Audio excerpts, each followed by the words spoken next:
gonna find you. I'm gonna get you one way or another. I'm gonna win you. I'm gonna get you one way or another. I'm gonna see you. I'm gonna meet you one way. Maybe next week. I'm gonna meet you. I'll meet you. I'll drive past your house. And if the lights are all down, I'll see who's around. Hi, Barbara. Hey, Darius, here we are again. Oh my gosh, I can't believe I thought we were going to break the internet. That's what I thought. I think so. Yeah. Well, guys, I thought to myself, we got to do this. Barbara and I, we had so much fun last time. So here we are. Welcome to the Greatness Machine. I'm your host, Darius Mirshahzadeh. And boy, do we have a show for you. We have Barbara Yolles 2.0, part 2. I know. It's a whole new, it's like a series, right? Series 1, episode 2. And now people can start binge watching. I know. This is going to be like the Real Housewives of Michigan. Yeah. Well, hey, can I do a minute or two of housekeeping and then we'll get started? Yeah. Okay, so guys, first of all, welcome to the Greatness Machine. As you guys know who've watched the show, the Greatness Machine is all about two things: people who are creating greatness in the world and people who are living their passions. And my friend Barbara is neither short of passions nor greatness. So we have a lot of things to talk about. What was funny was last time we came on, the show like blew up. I think there was a lightning storm where I live. It blew up. Like I literally had a blackout. And Barbara just owned it and just took over the show for like 5 minutes by herself. I got back on. She's like, yeah, don't worry about it. You just sit back to the side. I'm going to keep going. So yeah, nobody will criticize me for not having a few things to say. So it was the perfect opportunity for me to just keep talking. Yeah, well, you have no shortage of amazing words. So I was lucky to have you to do this because the only other time that happened was with my son Rumi, and you guys both share the gift of being interesting and having a lot of wonderful things to say. So we said at the end of the show, we're like, dude, we got to do part 2. Like we have to, there's so much to talk about. So much to talk about, Darius, and such a great story to tell. So I'm excited to do that. But before we go there, guys, first of all, start a watch party. If you know anybody who's interested in learning from, let's watch. Yeah, let's add some watch parties to this. Ask questions. You guys don't know what it takes to get a Barbara Yolles on the phone. It is a lot of wheeling and dealing. Like you would not believe on my side. But no, it's Barbara's an amazing, I think, Barbara, you are literally one of my most talented people I know. And so when I get to spend time with you, it's a gift. And I'm so excited for us to share some time together. With that said, guys, start a watch party, ask questions. My team's on standby. And we are going to be finishing up the conversation we had last time. Barbara Yolles, for those of you guys that don't know her, which should be far and few between, you are the CEO of Ludwig Plus, and you are I mean, you would never know, but you are a veteran of the advertising and marketing world, and really of growth orientation with firms. You've been the chief growth officer of some of the top ad agencies in the entire world. So you're all about you're like a rainmaker, right? You are the that was my job, make it rain, right? So when I first met Barbara, and we talked about this on the last show, but I want to kind of bring people up to speed. We were talking about this conversation we had in the back room of a Tommy Bahamas in New York City in the month of June 2017. It was kind of like a scene out of The Godfather. It was me, Stavros, Barbara, and she was interviewing for the job. I felt like she was interviewing us as much as we were interviewing her. But she said something to me that I will never forget, and I use it to this day, and you don't know this, but she said, I just have to come into an organization, and there's always just gold laying around everywhere, gold nuggets, and once I figure out where the gold is, then I can figure out what the silver bullet is that I need to put out in the world. And I started, it was funny because you said it with absolute confidence in a way where one of two things was either going to be true: that you were completely full of it, or that you truly knew what you were doing.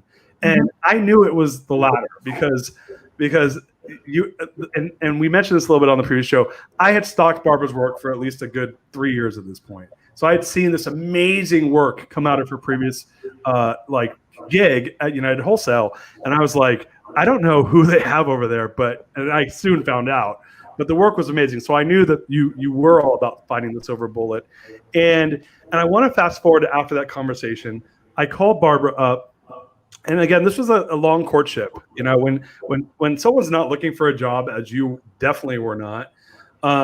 You if you're a CEO and you want to get the best people, you got to sometimes convince the best people because they're usually happy where they're at. You know, that's part of being the best is you have a lot of options. And so I was on vacation and it was my business partner's 50th, and we went to Cyprus, and we went to and on my way back from Cyprus, which is where he's from, my family and I stopped off in Paris. And so Barbara was getting ready to go on vacation. I'm like, hey, I want to have a call with you. So I called her up. I was in a park in Paris. And I'm like, and I was in the woods in Maine. That's right. That's right. Because your boys were at summer camp. Yeah. And we had this great conversation, and I made you an offer, and you said yes. It was like we got married. It felt that way. It was like, you know, like a 6-month courtship for a job. That's a lot of work on both people's I kept telling you no. I was like, go away. Why do you keep coming after me? She's like, gosh, this guy will not take no for an answer. Yeah. Totally. So yeah, Barbara, like, walk us through that. Like, what was the deciding factor for you on making that change? Gosh, I think the thing for me that was, well, I said on the last show, you know, a 7-paragraph LinkedIn, if somebody takes the time to put something thoughtful, then they deserve the time of a response. So, you know, a response led to a courtship, I guess, of sorts. But I think the thing that got me most excited was your vision for what the brand could be in the category. And then personally, the opportunity to build something, you know, and to take something and make a huge impact, right? Like otherwise it's kind of boring. Right. But I thought the ingredients that you had were the right ingredients, you know, the gold that I was searching for. And to be able to take all of those things and tell a narrative and kind of reframe a business and a category and impact the people internally that worked for the company and people externally who kind of could buy into what the company was about. That got me excited. And then, you know, you basically said, look, you don't have to move. You can do this right out of Detroit, build your team and, you know, build it from the ground up. And that opportunity for me was huge, right? It was exciting. So you came over to TMS. And so when you, I was probably the fake CMO at this time. We had a pretty skinny marketing team that was doing a lot of work with a little bit of resources, but there was no like master vision of what we could build, and that was really the reason for trying to get Barbara to come over. And so you came over, and if you don't mind, just kind of walk us through like how did it start for you, and what did you do, and how did you do it? I think it's a really cool story. Well, I mean, I think a couple things. You know, one, it takes a great leader, and you were a great leader. Thank you. A great leader who believes in the power of marketing and what marketing can do. It makes a CMO's job a lot harder if you're having to convince the CEO or the executive team of your role and purpose. But with that great leadership, you also have to prove yourself out, right? Because typically the marketing person is under a time crunch. If you don't deliver results and show business impact, you're really not going to be around. They'll find somebody else. Right. And marketing is off, especially in the mortgage space and financial services. Sales is more valued than, say, marketing, because a lot of companies are billion-dollar companies with no marketing, right? You were producing billions of dollars in loans with minimal marketing. I wouldn't say none, but minimal. And so the time clock's on. And for me, that I was kind of trained to that, right? You talked about how I spent my career at McCann and Campbell Ewald and big agencies where I was the chief growth officer and chief marketing officer. And that job solely is about growth, right? And you're competing at the highest level against the most fabulous, brilliant agencies on the planet. And you have 6 weeks to come up with a silver bullet, and you might spend a couple $1 million to come up with a solution, and it's win or lose, right? If you don't bring in the silver bullet answer, you're going to lose that pitch to somebody else. Right. So I took those kind of best practices from my years in the agency world and kind of applied them to being a CMO in a company and looking for the gold, right? And right out of the gate, I think the thing that was most exciting is the speed at which we brought the brand to market. And so, we talked about, 97 days it took us to take the brand to market, which is remarkable. I know years ago I had clients that would be, 18 months of, intense strategy and analysis, and then you'd come up with the brand positioning, and then it'd have to go up the chain and down the chain and across the chain, right? Because there's so much red tape and politics. And in today's world, there's no time for that, right? The world is used to getting to market with MVP, right? Minimal viable product. Well, you've got to get to market, and you've got to get that solution out. And so what I've found to be really successful, and I think in our conversations through those months of courtship, was all the gold that you hadn't really mined, right? I mean, we talk about this, right? And this was a mascot, right? From us, right? So it had a lot of meaning to the brand. It was, intrinsically and symbolic of what the core values of the company were. And so, I remember on my 9th day at the office, and I said, we need to have a presentation on day 9. And on day 9, I presented to you a brand positioning, research, mined all the assets, and we had a lot of assets to contemplate. We had 2 brand names, we had 2 logos, we had a unicorn, we're in the mortgage business, and a lot to contemplate. So, by day 97, we launched. And so I think it's interesting to walk through that story, because I think that's where what you're doing with the core value equation was really the centerpiece of everything I did from a marketing standpoint. Yeah, it was really interesting. So I'm going to put on my CEO hat, because I was, number one, I'm a learner. And are you familiar with the Colby Index? Have you heard of this before? No. It's very cool. It's my new Strength Finder tool. It complements Strength Finder. And so I'm a fact finder. That's and on a scale of 1 to 10, I'm a 6, which means I need to know enough, more than the average bear, but not like where it's like paralyzing. Is that when you read like part of a book and not the whole book? Yeah, that's why there's the big joke about how I own books, but I don't read a lot of them, just like the cover. Right. I write books, I don't read them. Right. But it was for me, I was like a kid in the candy shop. So I fly up to Birmingham, and I'm sitting down with Barbara and Bill, and this is 9 days after you start, and they do this brand presentation to me, and I'm drinking from a fire hose, and I'm like, I couldn't be happier. I'm like learning so much. And so for me, to watch what you guys did over those 97 days, and again, I don't know that it's not normal to do this. I mean, it was impressive, obviously, but I didn't know that this is like at the end, Barbara's like, this takes most people like a year, or like 18 months. And I'm like, oh, wow, okay.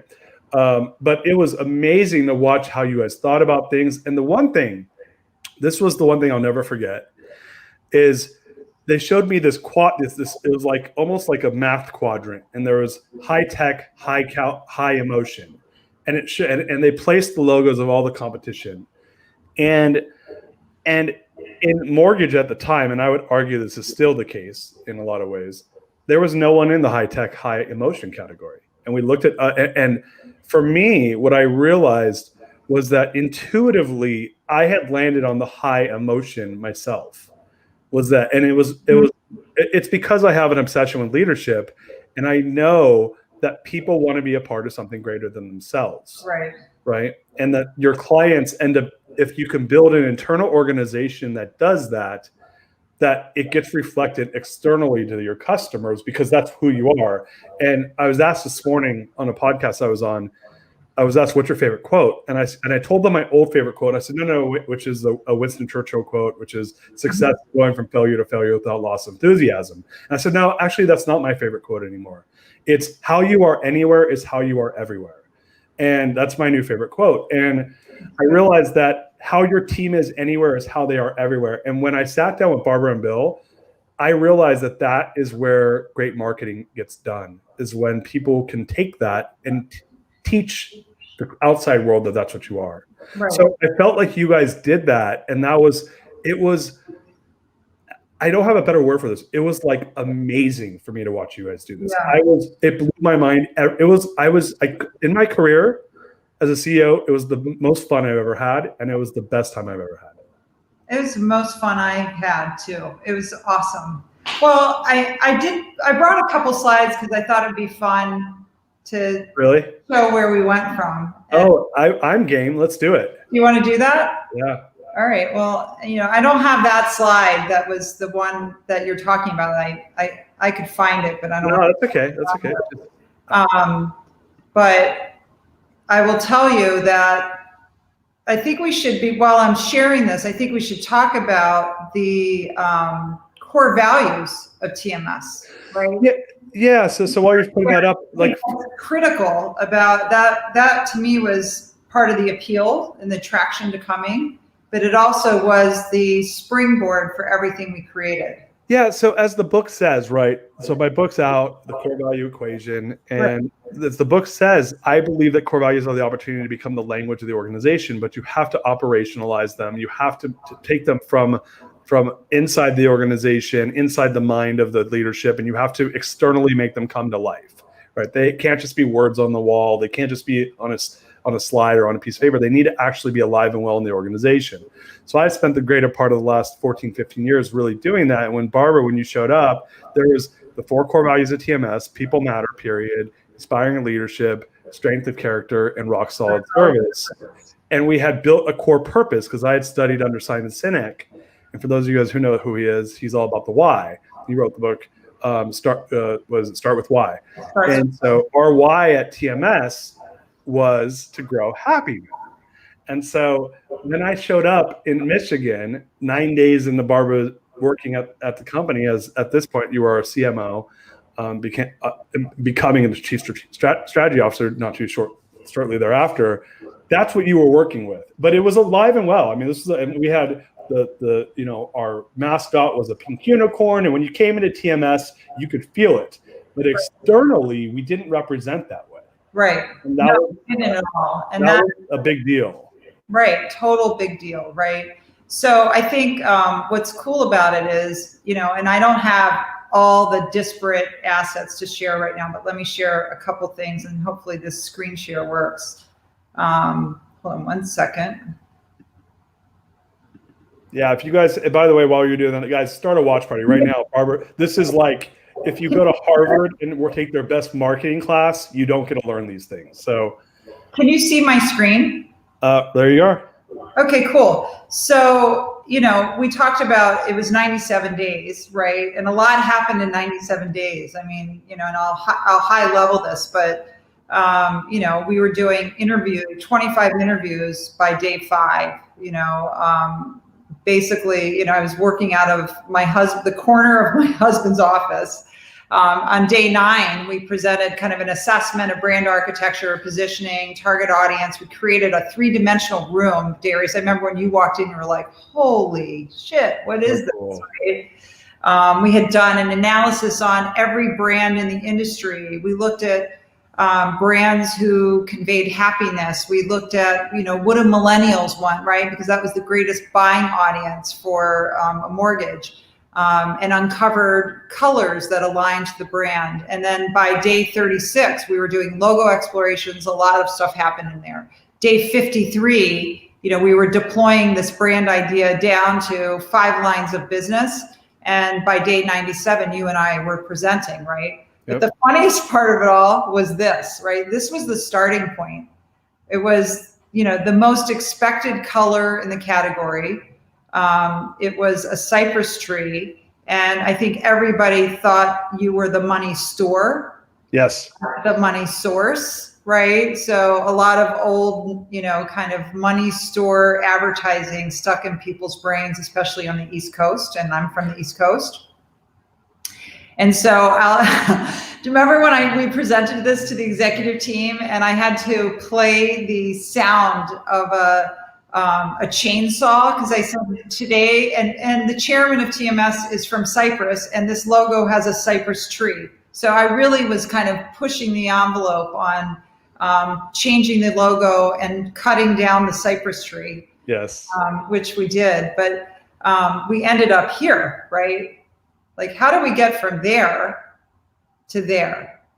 It's amazing, right? So different. So, part of it was looking at what the brand stood for, and I'm going to stop sharing for a minute just so we can chat. But it was really understanding, what does the brand stand for, right? So I had a pink unicorn to work with.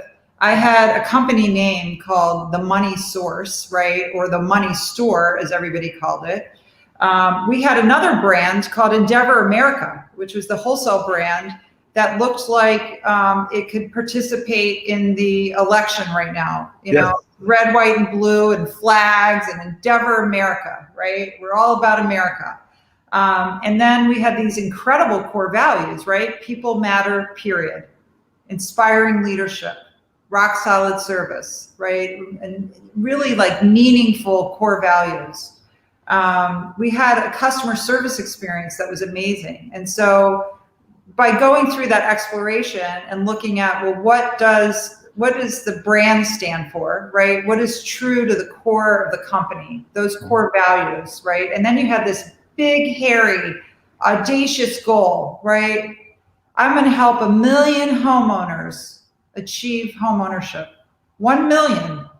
And we were at 100,000 maybe, right? Yeah, give or take about 100 something then, low 100. So it's like, oh my God, and I want to be top 10 this and top 5 in that line of business. And oh, by the way, I'm doing reverse mortgages and I'm thinking about starting distributed retail, right? I was like, oh my God, there is so much to like tie together here. So we made some big decisions in the first 2-3 weeks of the company, right? If we're about growing happiness, then maybe we shouldn't be doing reverse mortgages, right? So we shut that down. And if we want to be a fintech company, why are we doing bricks and mortar distributed retail locations? So we stopped that initiative. And so, kind of the challenge was, this is not a marketing challenge. This is, how do we create a brand and how do we accelerate business growth and achieve this amazing goal of 1 million homeowners, right? And I'm proud to say, I think this month, the company's about to hit 500,000, right? So your goal is being achieved. Yeah. They have 3 years left, right? But what's funny is when I set that goal, they had done 5,000, right? And to your point, when you got there, they were at just over 100,000, and now we're you're obviously at Ludwig, and I'm not there anymore. But the momentum was. So I'm still making sure we achieve the dream, right? That's right. That's right. But obviously you're still have some juju going on there. But the momentum, it was the rocket was lifted off, right? And that's the hard part. But I will say, one of the things that I learned very quick, that if anyone here is in a business and doesn't know this, is that I think a lot of people make the mistake, and I think this is where you're very different, Barbara, and I believe this is probably your biggest differentiating value proposition, the way you approach marketing as a tool to amplify what companies are doing really well and to create massive growth when it's highly focused. And it's almost like this whole total package. The marketing is just the representation of what's already happening internally. And I didn't realize that. I almost thought of it the other way around, which was, marketing brings you more business. And it does, but it's because the right things are already happening. And you are just simply you're making sure it's on the stage, it's being seen in the right strategic light, and that the right people are showing up to look at it in droves. Yeah. And that was something that I didn't realize that. And I think a lot of CEOs, entrepreneurs, and business people have that backwards look, which is, oh, no, I need a marketing team to like get business here. And yeah, they'll come, but they won't necessarily stay if it's not being done well and with the right strategy. Can you talk on that for a second? Yeah, I think it's a couple things. You got to start off with, what's the vision and mission of the company, right? And you had a very clearly articulated vision for the company and mission, and you were very focused on driving a scalable, core purpose-driven organization, right? Yeah. To me, that was like the most exciting and grounding part of what we did. You have to deliver the brand experience at every touch point. It's not about advertising. And I came from advertising. Advertising is amazing, and that's a piece of it, right? But it also isn't just, living up in the clouds, right? It's down what's happening on the front line. How are people answering the phone? Are we delivering on what the brand promise is? And in a category where it's been extremely transactional, right? Any advertising you see today is about FICO scores, rates, pre-approval letters, language that people don't even understand, right? And the reality is, this is the largest, most important purchase in your life, and it's symbolic of the most emotional experiences of your life, right? It's not the closing table, right? It should be called the beginning table. Right. This is where you carry your bride over the threshold, right? You have puppies in your home. You have kids in your home. There's so many. You have Thanksgiving in your home.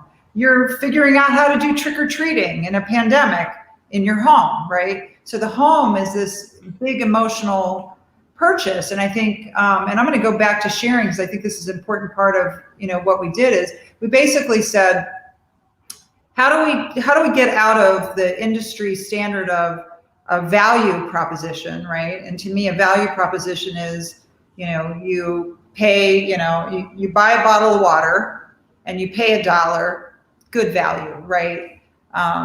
But there are those people who want Fiji or Smart Water or Essentia water, which is my new favorite, by the way. And you're going to pay $2.50 for that. Well, that's a valuable equation, right? And so what we needed to do for you is create what's our valuable proposition. And that's really about, what do we stand for? How do we create a shared set of beliefs, which we had a very strong set of core values? How does that match up to what our audience was? How do we invite them to join us and almost create a cause around it, right? Champion a cause. Right. So that's where I think, we really accelerated with this whole experience, because what we were able to do was, really kind of champion a cause. So, yeah. Let me just say this. If you're watching this, ask questions, start a watch party. We're about to go into the deep end of the pool right now. Barbara's about to show this amazing part of what happened when they got done with the brand architecture. And by the way, I didn't even know there was such a word as brand architecture until I met Barbara Yolles. I sound so smart when I talk to advertising people now, just so you know. I'm like, oh yeah, my friend, have you ever heard of a little company by the name of Campbell Ewald? And they're like, yeah. I'm like, yeah, Bill Ludwig's a friend of mine. My friend, Barbara, she's the chief growth officer of McCann. Deutsch. And I start throwing out names. Like, yeah, donor, Anyway, I do sound like I'm a total faker. Right. Yeah, you learn words like manifesto, right? But anyway, this is something that we brought to you, right? So there's these two sides of the circle. The left side being, what do we have to offer as a company that's differentiating? And the right side is, what does our target audience want? And we had a lot of audiences. And can you see this okay? I just want to make sure I'm sure. Yeah. It wasn't up at first. So do you want to say that one more time? Start with the left. Yeah. So the left to the left to the left to the. I'm going to sing now.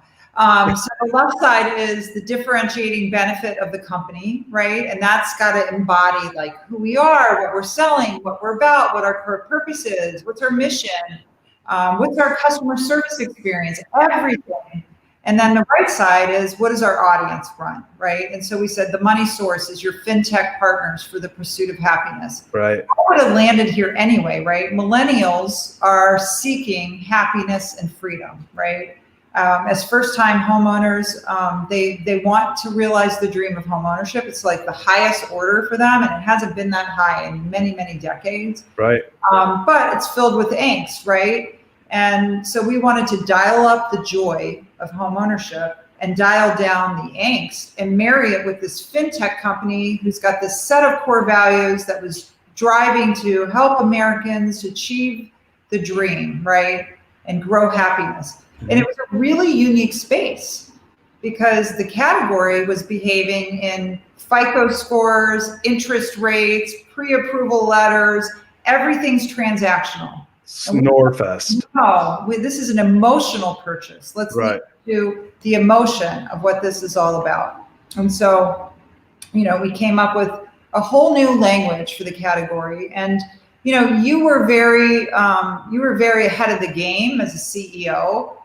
Most CEOs don't have a set of core values. Often we help them articulate those because those core values become they galvanize the organization and ignite them to one vision, right? What we believe in and how we behave has to ladder up to your business goals. Right. I thought was where, you and I did some really cool things where we said, you know what, most companies are saying my production goal or my revenue goal is my business goal. And we said, no, our core values are our goals for the year. Right. You and I created a people matter goal. How are we going to measure people matter? How are we going to measure, rock solid service? How are we going to measure inspiring leadership? And if we do all those things in a high quality manner, we'll hit the revenue.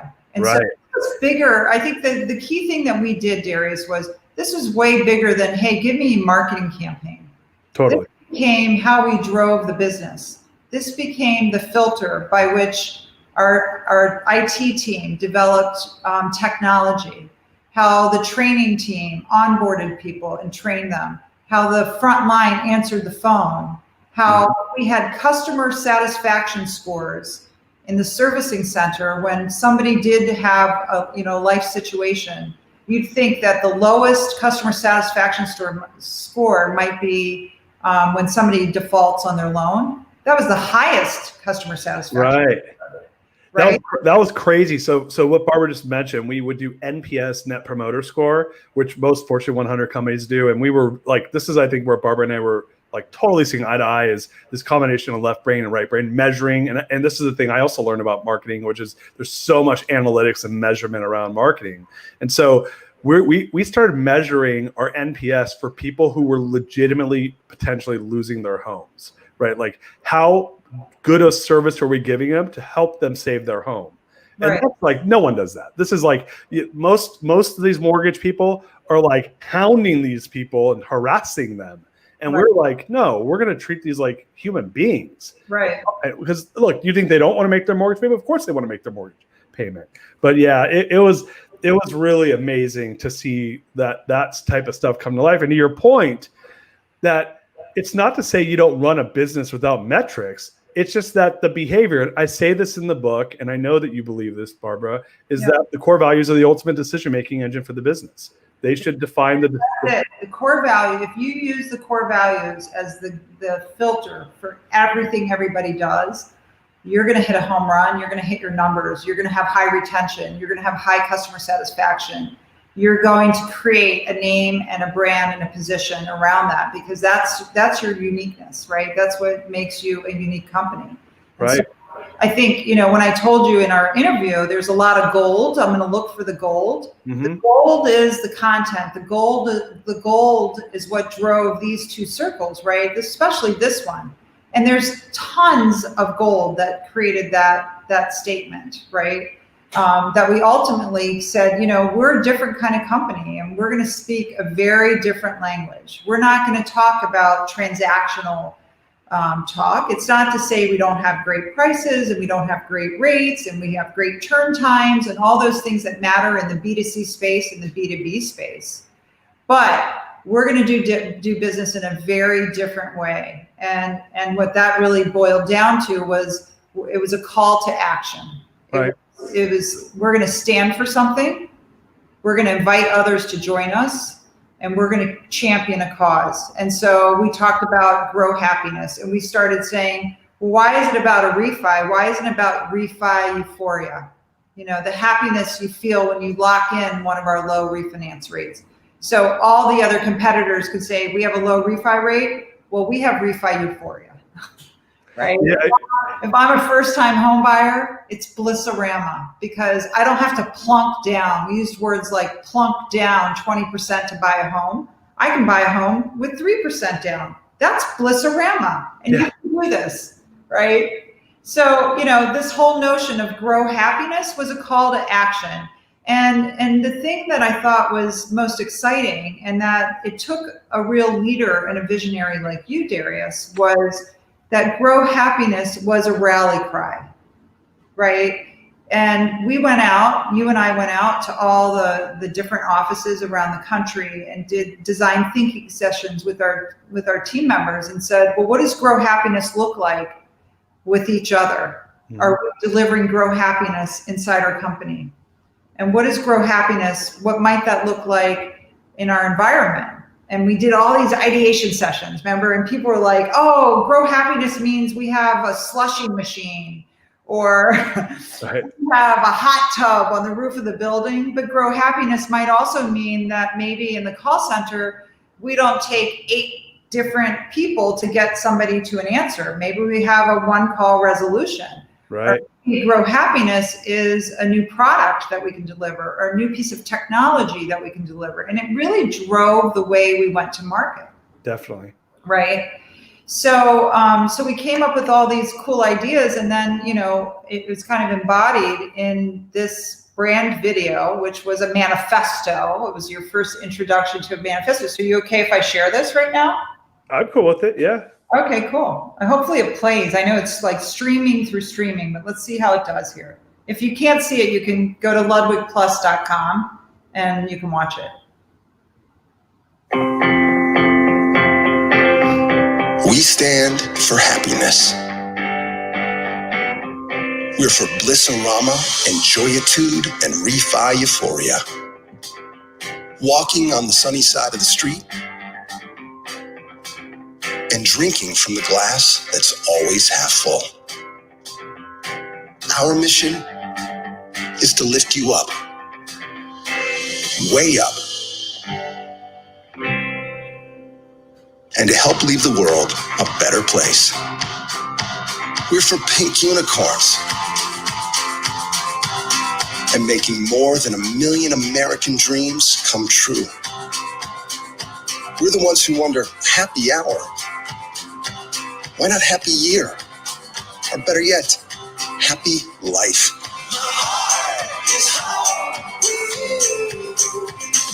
We believe it's never too late to have a happy childhood, and that everyone deserves the right to achieve their own happy nest. We are TMS. As long as the skies are blue, my heart is home with you. We speak a different language. We do business in a different way. And we invite everyone to grow happiness. I got my first house! It's so cool. By the way, that handsome guy at the end is Barbara's son. I know. Well, we had to produce things in a short time frame, so I had to stick my son in front of our home and say, "I need you to say this." I got my first house. I know, right? So, but yeah, so that was really cool. And then I'm going to show one more thing, because I think this is really important. Is you can see we had a different language. That was a commercial that was used internally to create excitement across the team and teach them what our behavior is about. But then I thought was so cool, I called Darius and I said, if we're really about growing happiness and we're going to really create a cause around it, we have to do good. We have to grow happiness, not just with our customers or with our B2B partners or with our team members, but we also have to grow happiness in the communities in which we live. And so I said, when we launch, and day 97 was January 8th, 2018, when we launch, I think within a week or two, we need to do something that's demonstrated proof, right? You can't say we grow happiness. You have to prove it every single day. And so we gave everybody in the company $20 and set them out into their communities and said, hey, take the $20 and go grow happiness however you want. And it was amazing. Dan Moran took his $20 and bought, tickets for the New York subway and handed them out for free. People were taking, pastries into a senior living home. People were giving out balloons at a park. Just random acts of kindness to demonstrate that, we're the type of company that is more than a transaction, that really is about helping people achieve their dream of homeownership and their own personal pursuit of happiness. And so this is just, I want to share this because I think it was so powerful. And it was, to me, it was like the most touching because, I brought this campaign with, psychedelic colors that embodied the pink unicorn and the core values and the modern thinking of the company of being a fintech company and wanting to help Americans achieve this dream.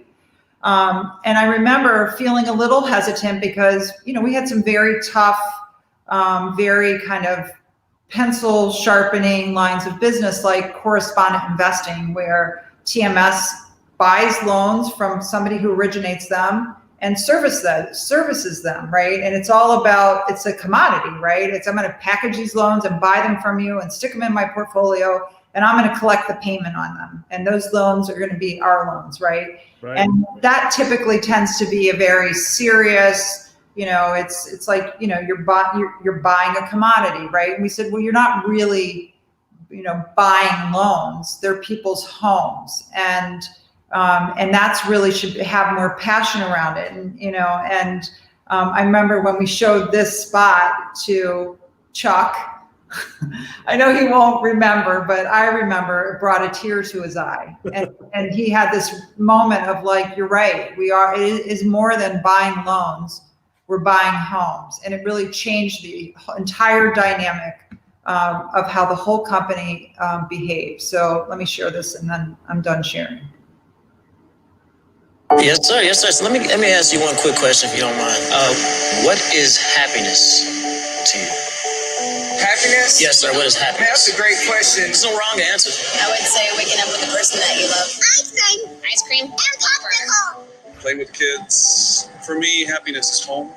Your own place to stay? Yeah, not being homeless. Let's just say finding out what you were born to do. If one person is happy and they make 5 other people happy, and then they make 5 other people happy, and so on and so on and so on, happiness can spread. In one hand, I have $1. Which hand do you think the dollar's in? Right here. This one? You with the left? Right. My other right. The other right. The other right. Okay. Oh, man, really?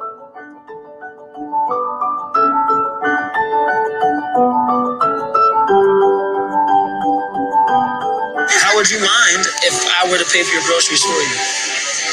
Why? You can say you want to spread happiness to others. We'll pay for it, so it's on us. Thank you very much. Yeah, No problem at all. Then he would like to pay for your groceries today. Yep, he'll go ahead and he'll pay for it. How you doing? I'm Virgil. Hey, nice to meet you, AJ. What's that for? This is for you to pay for the next person's I'll do that in my pocket, man.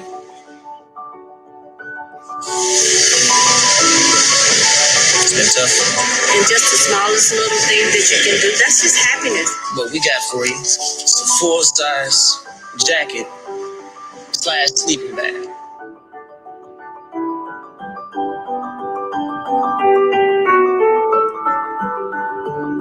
God bless you. Yeah, bring it in. Man.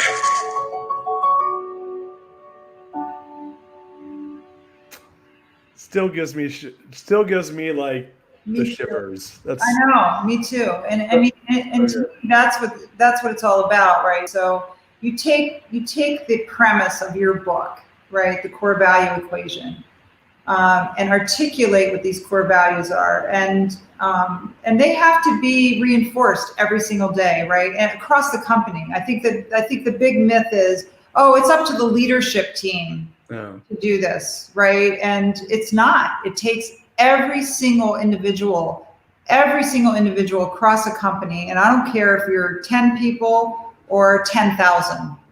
Everybody has to own it. But the you leaders have to articulate it. You have to help them understand when they're living the core values and when they're not. right. You have to have moments where you say, you know what, I didn't live them today. Totally. And I made a mistake. And you know what? I'm going to fix that next time, right? Because we're humans, right? We make mistakes or we get caught up in the hustle of things.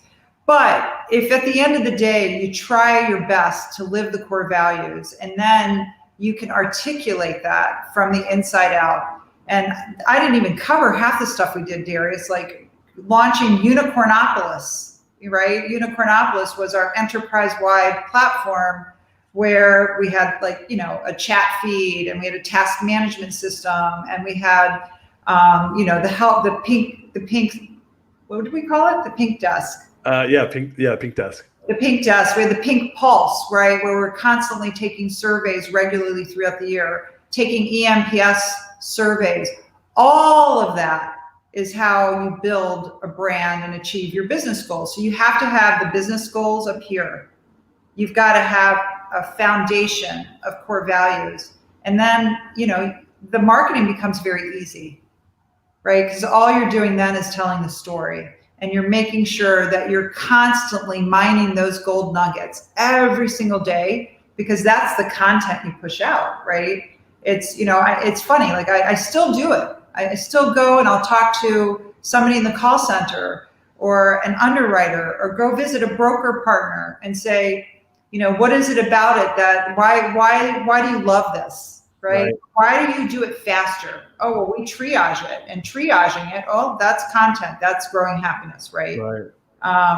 So it's all these little nuggets that we put together, and that tells the story. And if you live that every day, then the numbers are like layup. Yeah, it's funny. Hi, Shadia. Hi, Shadia. Hey, Shadia. Miss you too. And I think Johnny said hi as well. Johnny Spagnola? Yeah, I think that's him. I love you, Johnny. Big hugs to both you guys. So what's funny is, so the book essentially is how do you make core values a language of your organization, and it teaches that's really like the premise of the core value equation and what it means. And what's amazing about that is I didn't do it on purpose. It was intuitive, and it ended up happening. And when you showed up, what ended up happening was you really brought it to life in this animated way.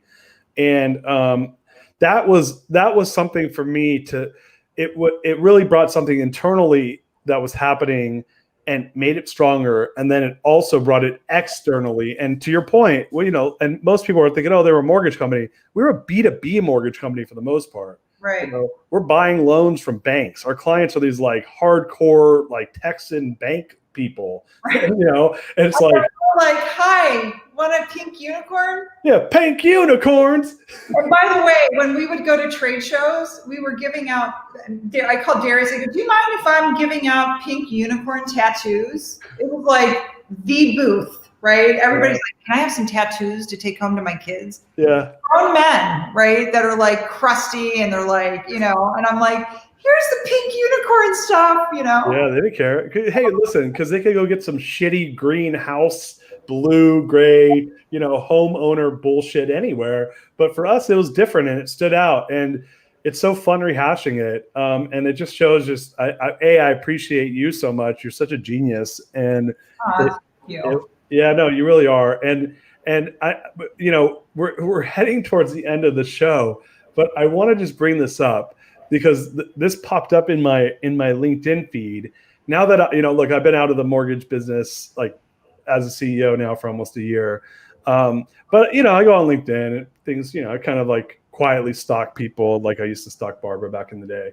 Now we're friends, so it's not now I'm just a fan. But now my sister stalks you, but let's not talk about True. Hi, Candy. Hey, Candy here. That's what I want to know. Hey, let's put in the comments. Hi, Candy from Darius and Barbara. If she doesn't see it now, I'm sure she'll see it later.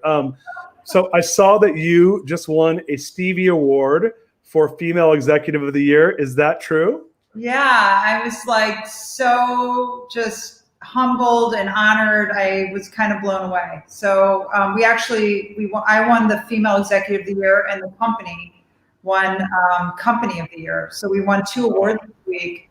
And, I appreciate you saying I'm a genius, but I'm not a genius. My team's genius. Yeah. The team is amazing. We have just brilliant marketers, brilliant strategists, brilliant creative people.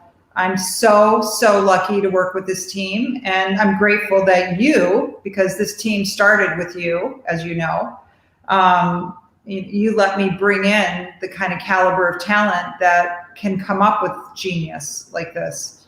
But yeah, it's really a huge honor. I'm like, kind of overwhelmed by it, but yeah, it's cool. It's pretty cool. That's so cool to see. And you know what? The only downside of working with Barbara Yolles is it screws up your expectations from that point forward for every other experience you have. I'm serious. It's kind of like, for those of you that it's like when I go to my favorite pizza place, I can't go and eat like Pizza Hut anymore. So you do screw up the expectations. I'm going to hold you accountable for messing up my brain when it comes to expectations now. Well, I have like a different expectation. I think it's fun, right? I mean, and I think the cool thing is like you and I can go into a company together, right? And there's a lot of companies out there who are desperately in need of core values. And I think, not only do they need the core values, but they're looking to whatever their business goals are, right? I mean, we worked with a healthcare company who wanted to have an IPO. I mean, wanted to either have a capital raise, an IPO, or sell, right? Right. And depending on what those company goals are, the way to get there really starts with core values, right? For sure. Everybody should buy Darius's book. I think you better put up how they buy the book again. Isn't it #1 on the new releases for Amazon? So great job to you, Darius. Thank you. Yeah, we hit #1. I realized the cool thing about writing a book is like you get to like every time you do something cool, like every time I get some new press, I go back. I might drop to 2 or 3, and I'll pop back up to #1. So I'm multiple time bestseller now. Right. I also think, you've got to figure out, who you are, what do you stand for, right? And be true to you as a brand. And there's room for lots of brands, right? There can be a lot of players in any category, and every player can have their own secret sauce, right? Ours was embodied in our core values and our pink unicorn. And in our logo, and converting from the money source to TMS, and everything we did was intentional. Mm-hmm. Everything we did was intentional. We were intentional about our business goals. We were intentional about how we referred to each other in the company. We were intentional when we said, hey, our loan officers aren't loan officers, they're loanologists. And our underwriters are not just underwriters, they're wounderwriters, right? Yeah, I love that. That experience of when that loan gets underwritten and approved. When you joined the company, you were pink unicornified.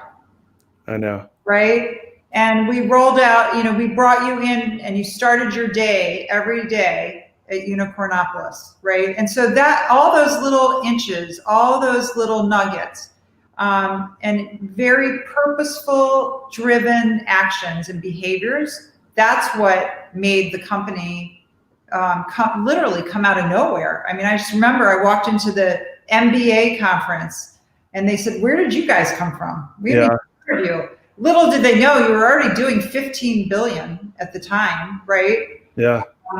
Within 6 months, we had capital investors looking at us. Within 12 months, we sold off 2 lines of business. I mean, so this stuff isn't just about, unicorns and rainbows. This is stuff that makes good business sense. It was who we are, where we headed, and what's our narrative, and let's control our narrative, because that narrative is going to pay out. And I think it paid out quite well. Yeah, it's interesting because, again, I think people get really stuck on making things look pretty without that, to your point, that intense intentionality around every step. And what I learned was I was very intentional around the design. And my book goes through this: the design, the discovery, the rollout, the implementation, and then the measurement of values. And when you take that and you pile on intentionality around how do you market those things, that's when it's crazy. That's when you look at, that's when we went from being relatively, our clients knew we were, who had been doing business with us, but outside of that, it wasn't amplified. And then all of a sudden, I mean, I remember people were like, you guys are huge. And I was like, we're actually kind of the same size as we were. We've been growing, but it was that now we were on the map. We were on the map. We built buzz within minutes. I mean, literally, it was within days. Yeah, it was amazing. And that's where I look at what you do and Ludwig Plus, and I see, wow, this is not an advertising agency or a marketing agency. This is a growth agency. Like, your job is to go in and take, to your point, the gold that's laying on the ground, figure out the silver bullet, operationalize these things. Because to your point, I don't give a crap what industry you're in. Every company has something that makes them special, something that makes their heart sing. Right. They just have to get real with that, get focused with that, get intentional with that. And I do believe like that's the magic that you and your team bring, is you guys understand not just the advertising and marketing side, but you understand how to use this to drive business, right, and to really create a brand and a business that is superior to the competition. Do you mind talking about that for a few minutes? Yeah, well, I think it's really important because, you're right. It isn't just advertising. We shut down product lines. We shut down business units.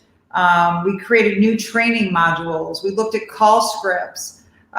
We looked at, the business plans for year 1, year 2, year 3, right? And that brand has to activate across everything, right?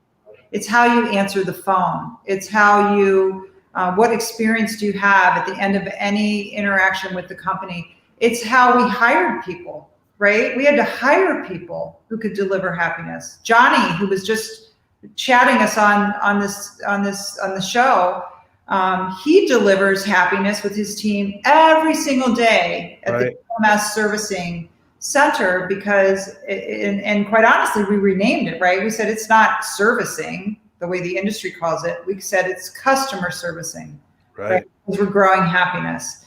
And, I remember we had some very, very important strategic partners come in and visit our call center. Remember when we were in Phoenix? Yeah. And they said, oh my God, this doesn't feel like a mortgage company that's collecting mortgage payments. Nope. We had the whole setup in the wellness center. It looked like a park indoors, with seesaws,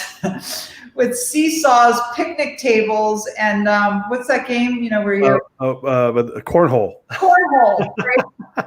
People are playing cornhole, right? That was intentional, right? That was to make sure if we created happy people, they were going to create happy customers, and you can't grow happiness any other way. Right. Right. So I think everything we did was intentional. And that's where the team here has been incredible, because they're looking at everything, right? We've had clients where we said, hey, we're ready. We've got the brand ready, but your sales team's not ready. Right. Get the sales team ready, because once we turn on the machine, we will create buzz, but your sales team either can't deliver the message, maybe they need some training, maybe they're not skilled enough. So we'll go in and help them, or we'll say, hey, your tech is good. It's not great yet, but let's find some workarounds so we can deliver a story around a service experience, right? And so all those little things we take a look at, and they all add up to your goals, right? So it is about grow, right? It's grow your people, grow your business, activate your brand in every corner of the company, right? And, you read all these business books, Darius, and it's like, oh, you got to make sure that from, the person who answers the phone at the front door to the CEO feels it. Absolutely. Yeah. Right on, right? I want to walk down and see the cleaning crew and do you know what our core values are? Of course. How are you living them? Right? It's like Disney. We talked about this, Disney magic, right? Great story. A family went to Disney and they bought, they're at the Disney hotel, whatever, and they're going out to the Magic Kingdom. And their kids bought stuffies, and so when they went out day 2, the family came back in their hotel room and their little stuffed animals were all tucked in the bed with a remote control watching a Disney movie, right? That was the cleaning lady at a Disney hotel. Yeah.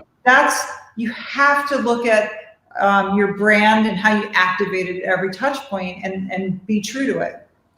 Yeah, and that's where, from my perspective, and I want to hear your thoughts on this. I really, really, really, really believe this to be true. And when people, I don't want to go into politics right now because I have too much to say, but I just firmly believe leadership starts from the top, and what the leaders say matters, because words have power. And to your point, a cleaning lady is not a prestigious job. Like anyone that's ever cleaned for a living, which, I'm going to admit I cleaned gas station bathrooms when I was a kid, and it sucks. It's a hard job. It sucks. It's like kind of gross, and, cleaning your own bathroom sucks, let alone cleaning someone else's bathroom, that's Right. It's a great cop job. So to have that job and to care enough, right? To care enough. Yeah. No pun intended. Right. But care enough, because this woman's like, I'm gonna make these kids' day. That's about creating experience, and that is what Disney is one of their core purposes. I think that is their core purpose, is around creating experience, right? So that's where you can't get people to do that by having a standard operating procedure. You get people to do that because they actually care. Right, and that's what we did, right? Like, take Christy Schleicher. She has to deal with customers who may have a situation, right? And they're not in their happy moment, but she was able to grow happiness even with most difficult situations. And every company is going to have happy customers and customers who aren't so happy. Right.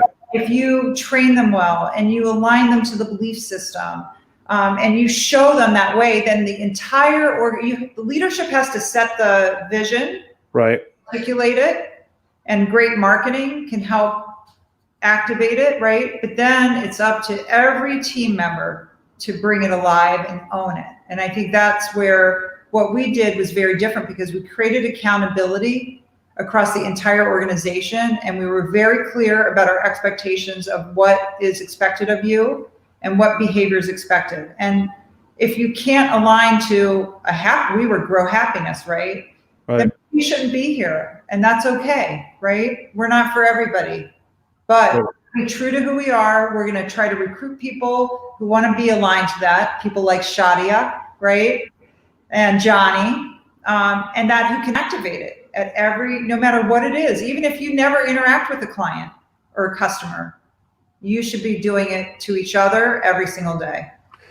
Yeah, and on that note, we're winding down the show. I just think that you get this, and you've seen it with and for those of you guys that are catching the tail end of the show, Barbara's done this with some of the biggest, most powerful brands in the world, and so it is. I believe, and I've been saying this. I'm going to ask you one last question, and then we'll get things wrapped up. Yeah, I've been going out now. I'm promoting my book, so I have a PR group, and they're out there kind of like pushing me, and I get on podcasts and some of these more traditional media. And one of the things I've been saying, which is a provocative statement, I want to say it to you and I want to hear your thoughts, is I've been saying that I believe in the next 10 years, by 2030, that the winners in every category are going to be core value and core purpose driven organizations, and those will be the winners in every category. What do you think about that statement? I think that's very true, and I think there's already proof to that. Companies who stand for something greater tend to have, and I'd have to pull the facts because I don't have them at my fingertips right now, but I think it was a 400% increase on revenue, right? Like, there's business data that supports that, right? A company with a core purpose, a core vision, and lives and delivers on that are the ones who are going to win. No question. No question. Anyone who wants to bet, Barbara and I are ready to bet you. And we'll see you guys on the loser side if you're not on the winner side with us. Yeah, right. Let's do it, man. Let's do it. So, today we talked a lot about TMS and mortgages. What we're talking about is important in healthcare. It's important if you're selling packaged goods. It's important if you're selling a car. I don't care what category you're in. If you're selling candy, if you're selling jeans, if you're selling light bulbs, your company can still have a core purpose. I want to say this because this was something that surprised me as well. It does not matter if you're B2B or B2C. And that was mind-blowing for me, that the Barbara and Bill's approach was like, you still have a consumer. You treat B2B like B2C. I know we're running over here, but do you have a couple more minutes to talk about that? Because at the end of the day, B2C is, you've got to speak in relevant manners, right? And deliver valuable content to people. People want to be entertained, and however, whatever your brand is delivering, that behavior doesn't change if you're in the B2C space or the B2B space. Why does B2B have to be boring? Why does it have to be transactional? You don't think there's emotion when somebody gets those loans off of somebody's books and they achieve their job? Of course they do, right?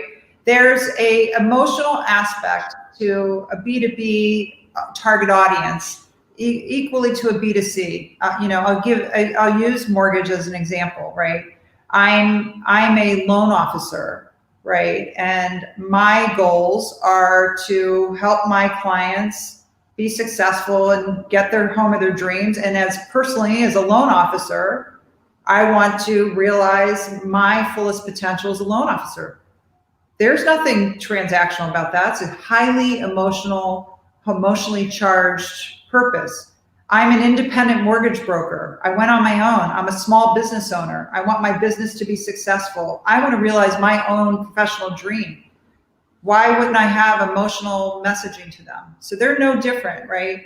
And so I think that's the myth, is B2B is just as emotional and should be delivered just as powerfully as B2C. And if you're a company who has a B2C side and a B2B side, have one brand platform, have one set of core values, activate it across every line of business at every touch point, and set your goals to align to that. That's critical. So this was fun, Darius. Oh, it's always fun with you. We have to keep hey, by the way, Nadine Rajabi is going to be on the show next month. Nadine, she's filming she's the showrunner for the TV show Below Deck, for those of you guys that like that TV show. So we met with her. Hey, Nadine, if you're listening, Barbara and I are still interested in doing a TV show, FYI. Yeah. And actually, we should say we're looking for a client, right? So that we can do the first TV show over. Yeah. So if you're a client out there that wants to get hooked up with me and Barb, doing some fun stuff. Barbara, sorry, I'm not calling you Barb. I just pulled a Rick Smith. Yeah, but I know, right? Sorry, Rick Smith. You call her Barb, and none of us did. People would like to watch a show where Darius and I go in, and Darius works with the company to articulate their core values and does all the exercises around that.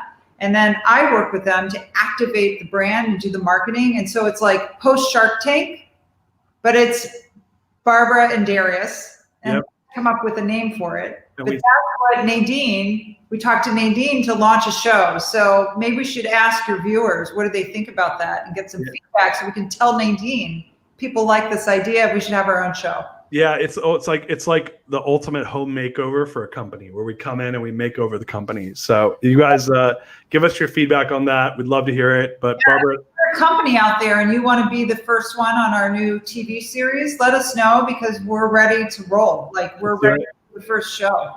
Yeah, we'll wear masks when we come in. We'll wear masks, yeah. we'll wear pink unicorn masks. That's right. Well, it'll be pink little unicorns. There'll be glitter on them, though. So, Darius, this would be a cute mask.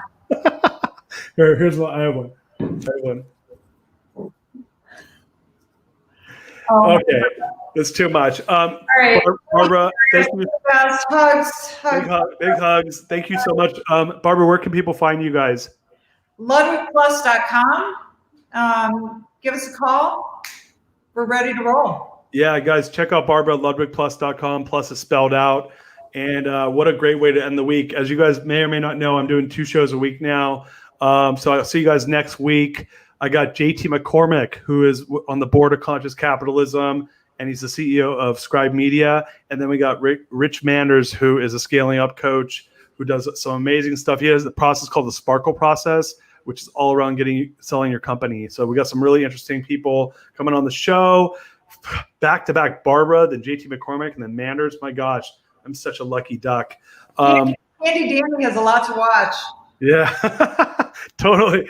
Guy, Candy, like I wish to have Candy Danny on the show. You should have Candy Danny on the show. The next show is me, Barbara, and Candy Danny.